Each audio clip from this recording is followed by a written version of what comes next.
मैं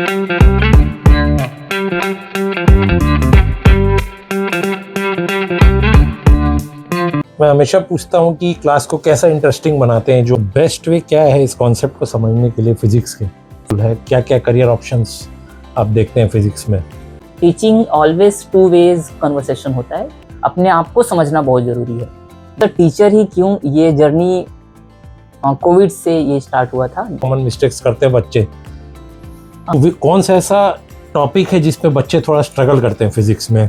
डिफ़िकल्टीज आती है जब तक आपकी अंडरस्टैंडिंग नहीं है उस सब्जेक्ट में। जब अगर मैं ऐसा एक मेमोरेबल मोमेंट पूछूं आपके टीचिंग कैरियर का, तो इस बीच में 7 सालों में कुछ ऐसा हुआ है कुछ? नमस्कार दोस्तों, स्वागत है आपका एक बार फिर से पॉडकास्ट विद विशाल, चैट दिल से हमारे चैनल का नाम है। उम्मीद करता हूं कि आप इसको सब्सक्राइब कर रहे होंगे और लाइक कर रहे होंगे, और नहीं कर रहे हैं तो मेरा निवेदन है कि इसको करिए। एक छोटा सा प्रयास है शहर से, कोरबा छत्तीसगढ़ से, क्योंकि हमने एग्ज़ाम का सीज़न चल रहा है, माहौल चल रहा है, तो मैं चाह रहा था कि शुरुआत जो हो एजुकेशन फील्ड से हो।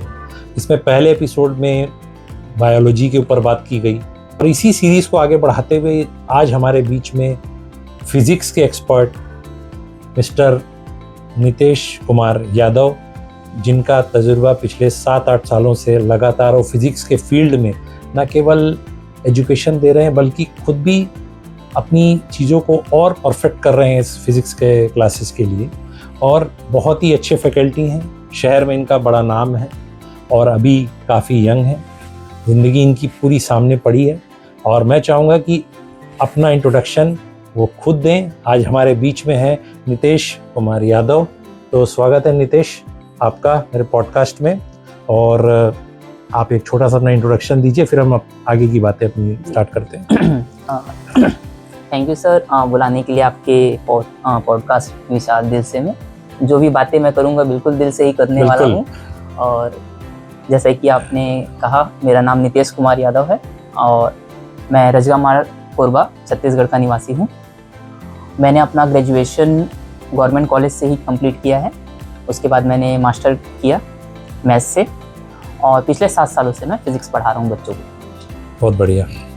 तो ये तो बात हो गई इंट्रोडक्शन की। मैं हर बार एक सवाल पूछता हूँ सबसे कि भाई आप फिज़िक्स में आपका कैसे इंटरेस्ट आया? कि जैसा केमिस्ट्री वाले आए थे, बायो वाले आए थे, उनसे, मैडम से, सर से मैंने पूछा, कुछ ऐसा पर्टिकुलर रीज़न उन्होंने बताया अपना कि भाई इस वजह से मैं इस सब्जेक्ट को चूज़ कर? फिज़िक्स के लेके आपका कैसा इंटरेस्ट डेवलप हुआ? फिज़िक्स में सर बेसिकली जब मैं बात करूँ क्लास 11th और 12th की, तो 11th-12th में इंटरेस्ट मुझे उतना नहीं था फिज़िक्स में, जितना इंटरेस्ट मुझे 10th तक था। 10th तक हमें हमारे जो टीचर थे वो बहुत सारी चीज़ें प्रैक्टिकली करके बताते थे, तो 10th तक मुझे बहुत इंटरेस्ट था साइंस के पार्ट में। फिर 11th-12th में थोड़ा इंटरेस्ट कम हो गया। फिर जैसे ही मैंने पास आउट किया, उसके बाद बहुत सारी चीज़ें मुझे ऑब्जर्व करने की थोड़ी आदत है, तो ऑब्जर्वेशन इन्वायरमेंट में मैंने थोड़ा बहुत सारी चीज़ें ऑब्जर्व करना चालू किया कि व्हीकल कैसे काम कर रहे हैं, इंजन क्या है, स्पीकर कैसे बना है, इससे आवाज़ कैसे आ रही है, वायरलेस चीज़ें कैसे ट्रांसमिशन हो रही है। तो ये इंटरेस्ट, जो क्यूरियोसिटी थी मेरे अंदर, यहाँ से मुझे लगता है कि फिज़िक्स में मेरे इंटरेस्ट डेवलप हुआ। और ये तो बात हो गई आपका इंटरेस्ट की। और एक चीज़ है कि भाई मैं टीचर ही बनूंगा इतनी कम एज में, ये आपको कैसे सूझा कि भाई मैं अभी तो मेरी लाइफ आगे और पड़ी है? सर टीचर ही क्यों, ये जर्नी कोविड से ये स्टार्ट हुआ था। जब कोविड आया तो उस वक्त बहुत से बच्चों का स्कूल ऑफ ही था। तो उस वक्त बच्चे मेरे पास आए थे कि सर हमको थोड़ा सा ये समझना है, ये टॉपिक अब ऑनलाइन हमको समझ में नहीं आ रहा है। तो उस वक्त फिर मैंने अपने घर पे ही 2-4 बच्चों को पढ़ाना स्टार्ट किया था। तो मुझे लगता है वहाँ से ही मेरे अंदर ये टीचर के फील्ड की तरफ झुका हुआ है, और फिर मैंने एज अ टीचर ज्वाइन किया। बहुत बढ़िया। मैं ये देखता हूँ कि बहुत सारे जो स्टूडेंट्स हैं वो हमेशा फिज़िक्स में डिफ़िकल्टीज फेस करते हैं। तो आपको क्या लगता है क्यों ऐसा होता है फिज़िक्स में? सर डिफ़िकल्टीज़ तो सिर्फ फिज़िक्स ही नहीं, किसी भी सब्जेक्ट की हम बात करें तो डिफ़िकल्टीज़ आती है जब तक आपकी अंडरस्टैंडिंग नहीं है उस सब्जेक्ट में। जब आप रूट लेवल पे ही उसको सिर्फ मेमोराइज़ कर रहे हैं, हर चीज़ों को, कोई भी सब्जेक्ट आप सिर्फ मेमोराइज़ करेंगे तो डिफ़िकल्टी होगा।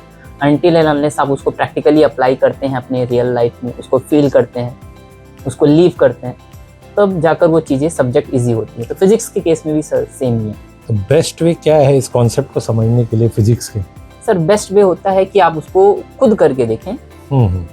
जैसे कि एग्जाम्पल के तौर पे अगर हम रोटेशनल मोशन की बात करते हैं तो सिर्फ हम अगर पढ़ लें, इससे अच्छा हम रोटेशनल मोशन हम फैन पढ़ते हैं, व्हील देखते हैं कि फैन की स्पीड चेंज होने से फैन का रोटेशन कैसे चेंज हो रहा है, व्हील चेंज हो रही, व्हील की स्पीड चेंज हो रही है, व्हील कैसे रोटेट कर रहा है, कहीं भी रोटेशन है तो उसको जब हम फील करते हैं और फिर कुछ कैलकुलेशन करते हैं तो हम ज़्यादा अच्छे से उसको समझ सकते हैं उस टॉपिक पे। तो कौन सा ऐसा टॉपिक है जिसपे बच्चे थोड़ा स्ट्रगल करते हैं फिजिक्स में? फिजिक्स की बात करूँ तो सर जेई की बात करूँ या मेंस की बात करूँ सिलेबस की, क्लास 12 के 11th-12th के सिलेबस में, तो सबसे मोस्ट डिफ़िकल्ट टॉपिक जो बच्चे फेस करते हैं वो है रोटेशनल मोशन मैकेनिक्स के टॉपिक, जो अच्छा। सबसे ज़्यादा बच्चों को डिफ़िकल्ट फील होता है। तो आप इसको कैसे एक्सप्लेन करते हैं फिर बच्चों को? सर बेसिकली इसमें प्रैक्टिस इम्पॉर्टेंट है, वैरायटी ऑफ क्वेश्चंस आपको आने चाहिए। Difficult in a sense means question जो आते हैं जेई और नीट में ये क्वेश्चंस इसके, तो इसके क्वेश्चन थोड़े वैरायटी ज़्यादा होते हैं, इसलिए ये थोड़ा डिफ़िकल्ट फील होता है। अदरवाइज़ समझने के लिए समझ सकते हैं। सिलेबस इसका थोड़ा लेंदी है इसलिए बच्चों को ये थोड़ा और डिफ़िकल्ट फील हो जाता है। अदरवाइज़ प्रैक्टिकली समझा जाए तो उतना डिफ़िकल्ट नहीं है ये चैप्टर। तो जब आप अपनी क्लासेस लेते हैं तो कैसे एंगेज करते हैं बच्चों को? मतलब क्या रहता है आपका कि कैसे फोकस में रखें बच्चों को कि फिजिक्स और इजी और इंटरेस्टिंग हो जाए? सबसे पहले तो सर होता है थॉट प्रोवोकिंग क्वेश्चन पूछना। बच्चों के अंदर थिंकिंग डेवलप होनी चाहिए। हम ही हर चीज़ बच्चों को नहीं समझा सकते अनटिल अनलेस बच्चा खुद से सोचना चालू ना करे। तो कुछ ऐसी चीज़ें हमको करनी होती है जिससे बच्चे को खुद से अंदर से वो क्वेश्चन आए कि अच्छा ये चीज़ें कैसे हो रही हैं। तो थॉट प्रोवोकिंग क्वेश्चन ये बहुत इंपॉर्टेंट है जब भी हम चीज़ें स्टार्ट करें, जो भी चीज़ें कोई भी सब्जेक्ट पढ़ना स्टार्ट करें। तब एज अ फिजिक्स टीचर आप ये सब चीज़ों को ध्यान रखते हैं कि कैसे बच्चों को अपन जी सर एंगेज करके रखेंगे? क्या कॉमन मिस्टेक्स करते हैं बच्चे? कॉमन मिस्टेक सर अगर मैं बात करूँ एग्जामिनेशन से लेकर, तो बहुत से बच्चे जैसे लाइट रेज हैं तो उसमें एरो ड्रॉ करना भूल जाते हैं। करंट कोई भी सर्किट डायग्राम ड्रॉ कर रहे हैं तो सर्किट में करंट का डायरेक्शन शो करना भूल जाते हैं।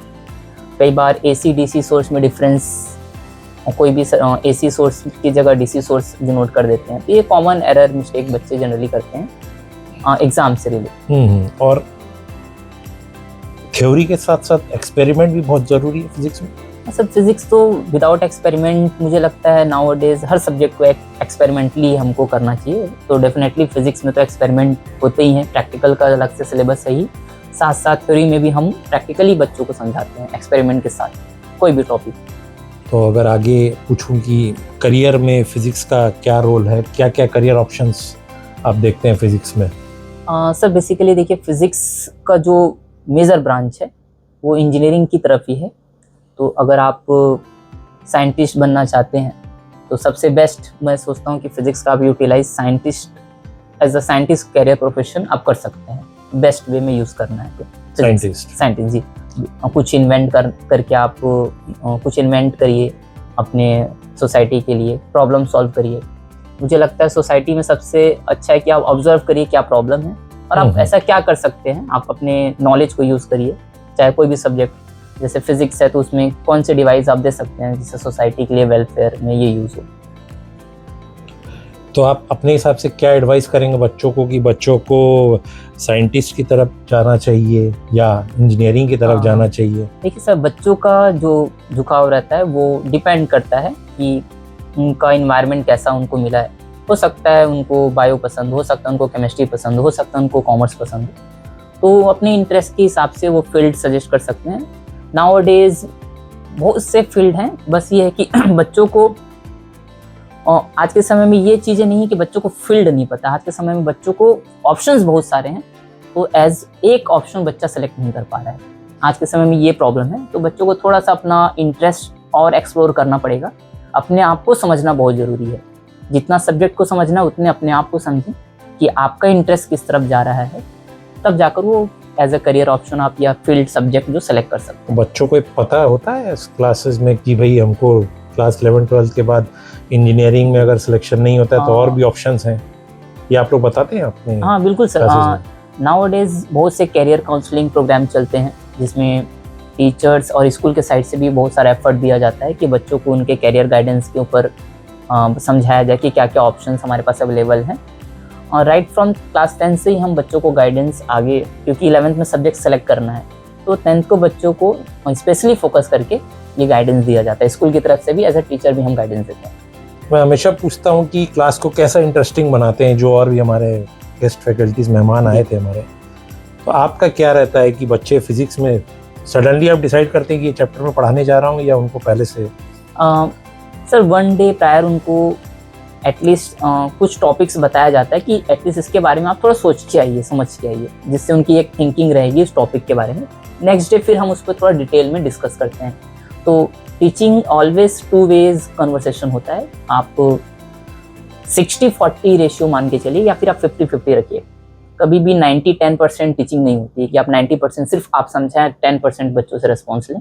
तो 30 आई थिंक 70% मिनिमम आपको करना चाहिए। 30% बच्चों का एंगेजमेंट तो होना ही चाहिए, उनके साइड से एफर्ट आने चाहिए, उनके साइड से क्वेश्चंस आने चाहिए। तो नितेश जी, बहुत ही अच्छा आपका जवाब है, और मैं उम्मीद कर रहा हूँ कि पेरेंट्स भी बच्चों के साथ में इस पॉडकास्ट को एंजॉय कर रहे होंगे, क्योंकि मैटर एजुकेशन का है तो बातें दिल से तो हो ही रही हैं और बिल्कुल सीरियस हो रही है। और आज देखा गया है कि शहर में गाइडेंस की कमी तो अभी भी है। बच्चों को 9-10 के बाद सोचना पड़ता है कि आगे हमको क्या करना है, क्या नहीं करना है। सब्जेक्ट के फैकल्टीज़ ऐसा देखा गया है कि जाके डिलीवर कर देते हैं क्लास को और निकल जाते हैं। तो आप जैसा बता रहे हैं इंटरेक्शन करते हैं, तो आप अपनी पर्सनल क्लासेस भी कहीं लेते हैं? बिल्कुल सर, क्रिएटिव ट्यूशन क्लासेस नाम से हमने अपना क्लासेस चालू किया है, जो कि आरपी नगर में है। और बात करें बच्चों के सिलेक्शन के, बच्चों को कहाँ से गाइडेंस मिलते हैं, तो आज के समय में बच्चे ऑनलाइन भी बहुत से कोर्सेस एक्सेप्ट कर रहे हैं और ऑफलाइन भी।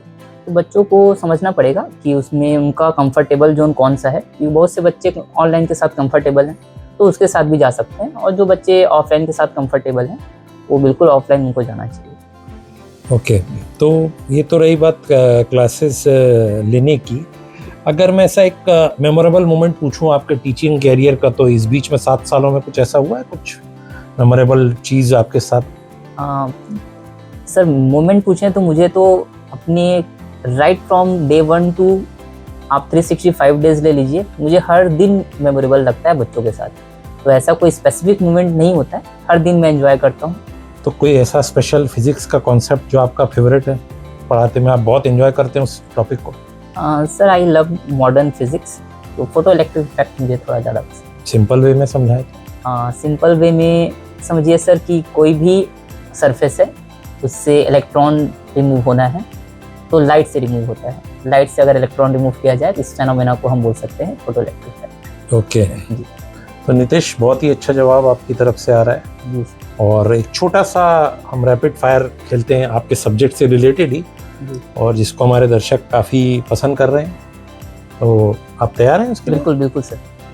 तो आप मेरे को कुछ सवालों का जवाब दीजिए, बिल्कुल दिल से दीजिए, जो आपके इसमें आता है।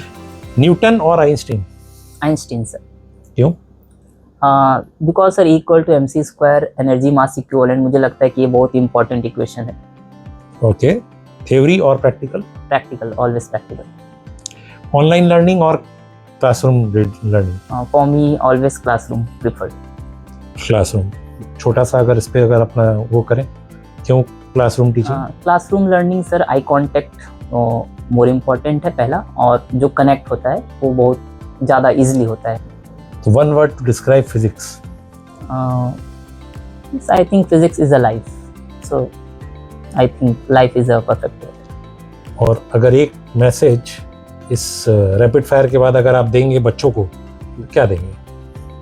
सर मेरा मैसेज यही रहेगा कि कभी भी कोई भी चीज़ आप पढ़ें तो उसे बिल्कुल प्रैक्टिकली अप्लाई करें कि वो चीज़ आपको कैसे बेनिफिट कर रही है, क्योंकि हर चीज़ के पीछे कुछ ना कुछ मकसद होता है, सीखने के पीछे, पढ़ने के पीछे।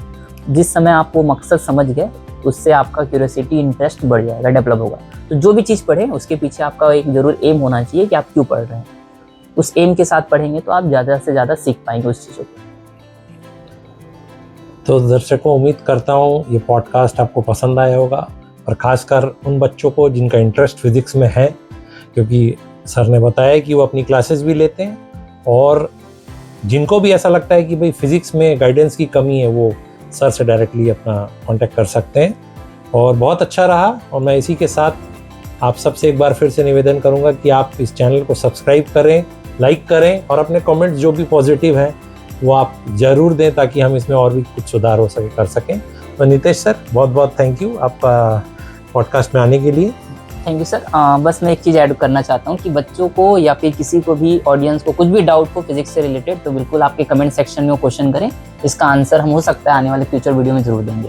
Thank you so much sir. Okay.